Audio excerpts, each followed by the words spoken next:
Well, finally, some good news on the budget front here at City Hall with a 9-month report that came out this week showing $20.1 million of unanticipated revenue to the city. Now, this is not $200 million, and by no means is this going to solve our historic and projected budget deficit. But with just a few weeks to go before I submit the June 1st budget to the Board of Supervisors, again, that must be balanced. This is positive news. Here's where the positive news came from.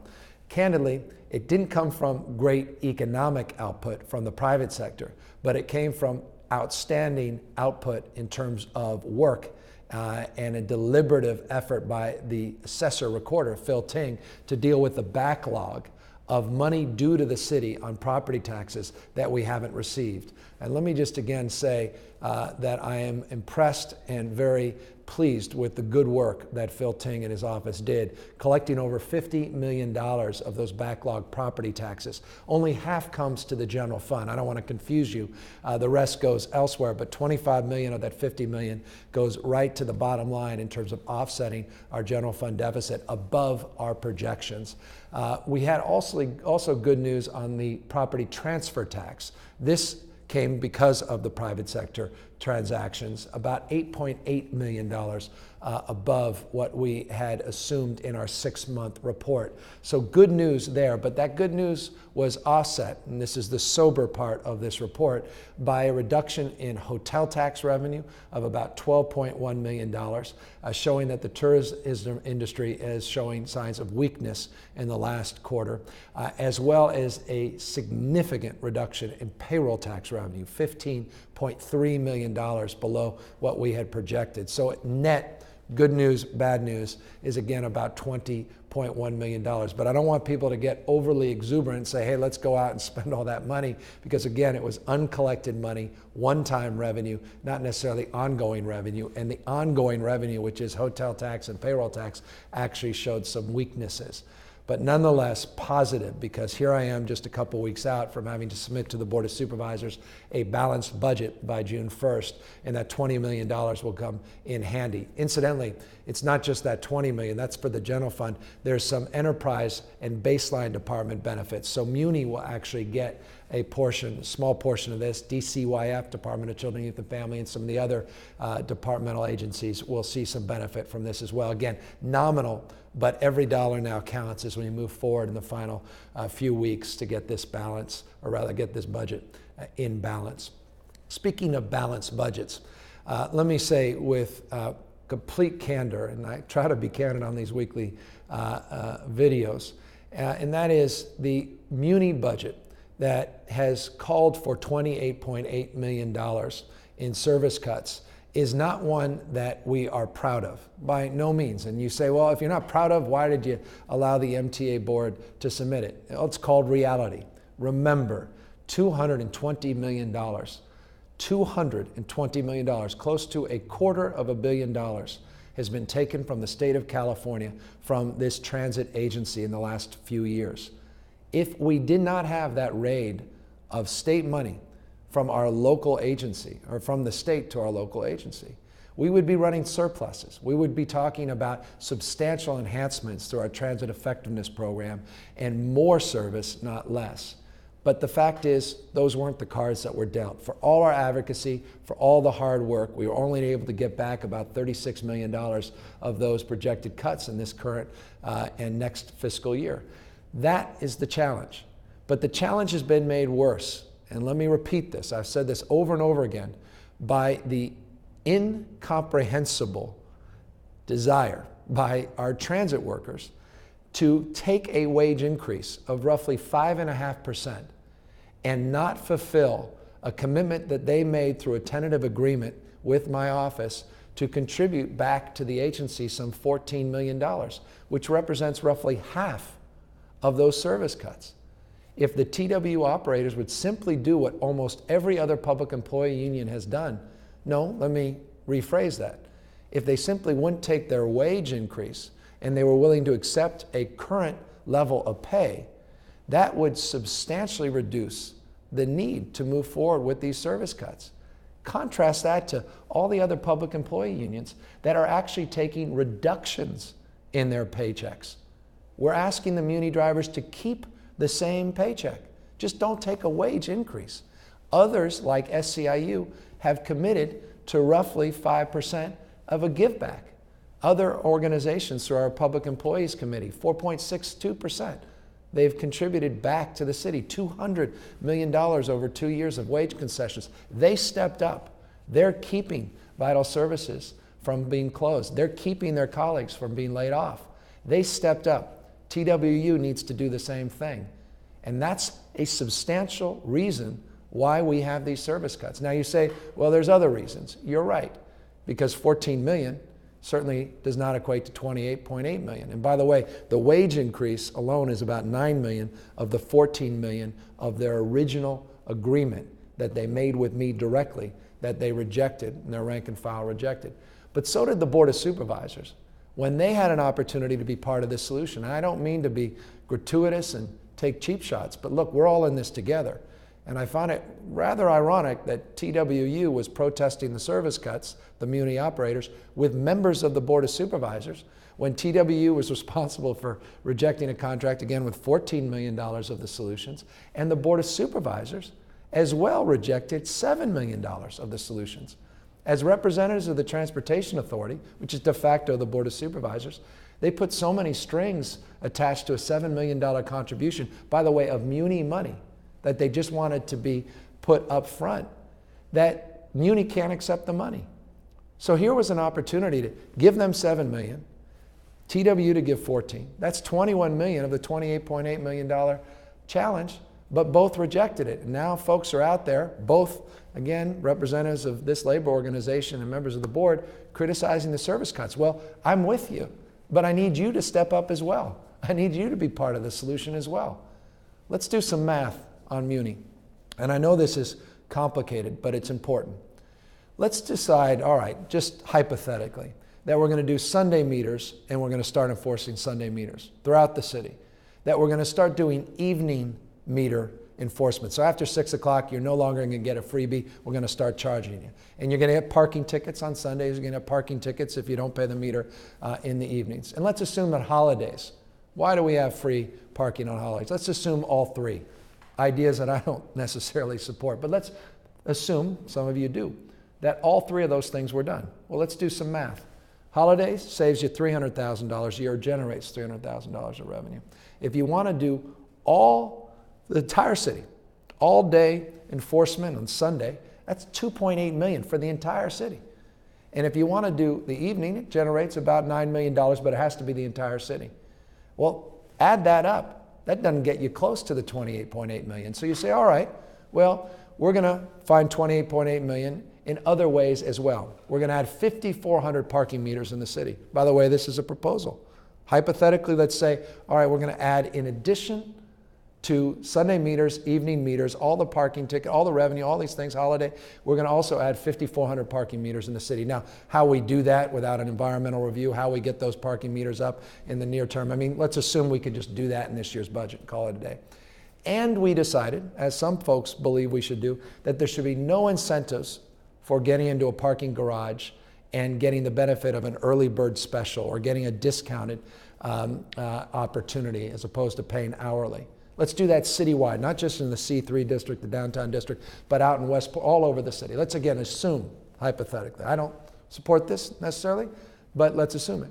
You add that up as well, and you are just about where the Board of Supervisors would be if they contributed their $7 million and TWU contributed their $14 million. You do all of those things, it's just shy of $22 million. It's about the same that TWU and the board could do today without having to do all of that. Some folks, though, say, all right, 21, 22 million, even if you do all that, still not 28.8 because the board's not going to do their part and TWU won't do their part. So we still got to get to 28.8. That's about 21.6, 22 million. Well, then do we go back to the fast pass increases, premium pass increases for express bus service, or do we increase the cable car and the F line? What else do seniors and disabled go from 20 to 30? Do we bring back those? And you say, well, no, not those. Well, even if you did that, it still doesn't get you to where you need to go. It gets very, very close to the 28.8, but still not all the way there. My point of saying this is those that are opposed to these fare cuts are right to oppose them. I can't stand them. But what specifically are they offering in terms of solutions? And if they're offering 5,400 brand new parking meters, if they're offering entire city enforcement on Sunday parking meters and entire city enforcement on evening parking meters, if they're doing all of that and they want to support fare increases and premium and all of that, they still have to tell me how it gets done in one calendar year to address the service cuts, when in fact they haven't offered that pathway. I get it. Some of you are thinking, well, see, it's interesting. Mayor just made all of this in terms of the ledger of assessment, but he forgot the work orders, these work orders. Well, let's talk about the work orders. Government is run through work orders. City attorney does work for every city department through work orders. Department of Public Works will do work through work orders with different agencies. Departments have HR benefits, human resource, through work orders. People are able to access certain technological enhancements through work orders. That's why there's something called work orders. And it's something that actually provides more efficiency because you aggregate responsibilities in one department and you get the benefit of that aggregation through economy of scale. And then you parse out the services and you pay for the services you receive. The Board of Supervisors was right. And those that criticized the work orders with Muni in the past were right to say, you know what, it's high time we review them. And we committed last year to doing just that with the Controller's Office. And I applaud those critics for moving us in the right direction. And I agreed to support that and worked with the Controller, and they did an analysis of those work orders and determined that about $6.5 million of Muni work orders to those various departments, including police, can be reduced. And we did it through a deliberative process, one we agreed to work through together last year. And it was helpful and it was important. And by the way, the Muni budget that was just approved by the MTA board included the $6.5 million reduction. Incidentally, that increased the budget deficit on the other side. That's a responsibility for me and the board to address Board of Supervisors later. Others, though, want to go further. And I challenge them, if they wish to go further, what are the offsetting cuts? How many police officers do we lay off? How many members of the City Attorney's Department do we lay off? How many HR members do we lay off? Do you want to gut 311? Do you really want to get rid of a call center that's very popular in the city? I agree with you. Get more people to call 511. Let's get those stickers up on those bus shelters. I'm with you 1,000%. But we have to be judicious and thoughtful and honest about this. Even if you did all the work orders and all those parking meters and you didn't want to touch the premium fare increases, senior, youth, and disabled, and you didn't want to raise fares, again, you still have a math problem. You're still short of the $28.8 million. That's the challenge. So for those that want to quickly criticize, I accept the criticism. MTA board certainly does. But we need some constructive solutions, and we need to work together. The board should not just reject the Muni budget. I understand the temptation. I was a member of the board. You could say we were opposed to these cuts. But you have an obligation to be specific about what you're going to provide as an alternative. And you've got to get support out there in the community. The board had an opportunity to opt in already on Sunday parking meters. Only one member of the board in the last 3 weeks has said, I'll do it in my district. Courage where courage is due, credit where credit is due. That supervisor deserves credit for saying, I want to do it. But the others have been silent. Again, not to be critical, but to suggest that even if you did it citywide, that's only $2.8 million, 10% of the solution on the service cuts, but we only have one supervisor willing to do it in his district. That's just an example of how difficult it is to do a lot of this. So I want to just give my hats off to the hardworking people on the MTA board that have tried to do their best under difficult circumstances. I don't have to agree with everything they do, nor do you. But I hope we appreciate that the cards that have been dealt are not the cards we wish were dealt, and that we're all in this together, and we all need to work together, not demagogue, not point fingers, but support one another. TWU, I don't mean to point fingers at you in this case, but you have an opportunity, and I think an obligation, to do what your colleagues in labor did, and that's be part of the solution and step up and help offset these service cuts. And I hope you'll do that, and I think it's the right thing, and I admire the work you do. You're one of the toughest jobs in the city, and you deserve to be respected, and you are paid well. We want to continue to pay well, but we need your support. Members of the board, give us that $7 million of Muni money, but without the strings attached, so they can put 45 buses back on the street. Let's not delay this. Let's not play politics. And instead of rejecting a budget just to make a political point, why don't you come in with specific, tangible ideas that do not break the bank of the general fund by gutting the police department or taking down a call center that's one of the most popular things the city's done in years. I look forward to engaging all of you in that debate. We don't have much time now. We've got to get this budget balanced. We've got to get this budget printed. The general fund is directly impacted if we change these enterprise department budgets, particularly when they overlap. But in that case, we'll certainly work together to try to address both. But I wanted just to lay that framework out as an honest assessment. By the way, I don't have time to incorporate some other thoughts because I imagine some of you saying, well, what about this? What about that? You're right. There are other components of this. But I want to at least distill the challenge and make the case that we are all challenged by this and we all need to work collaboratively together and we all need to step up and be part of this solution. Better and more, or rather not better, but more optimistically, let me close with just a couple of things. Well, public transit related, at least part of our Transit First policy. May 13th is Bike to Work Day. I encourage everyone to bike to work. I want to thank the Bike Coalition for their great job. They've got 27 Energizer stations that are out there. They got bike doctors out there. If you got a bike that needs to be repaired, or you have a friend or family member who needs a bike repaired, we're going to have these bike doctors out on the street. There's bike valet.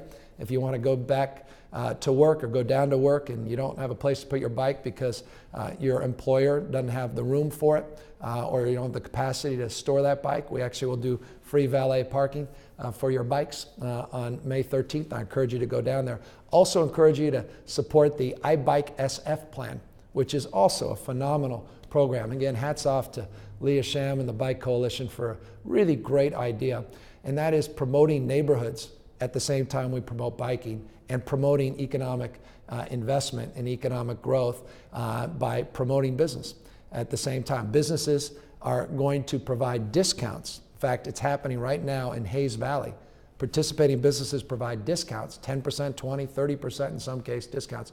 If you present, I love this, a bike helmet or you present a bike lock and prove that you got down there with your bicycle, you'll get a discount.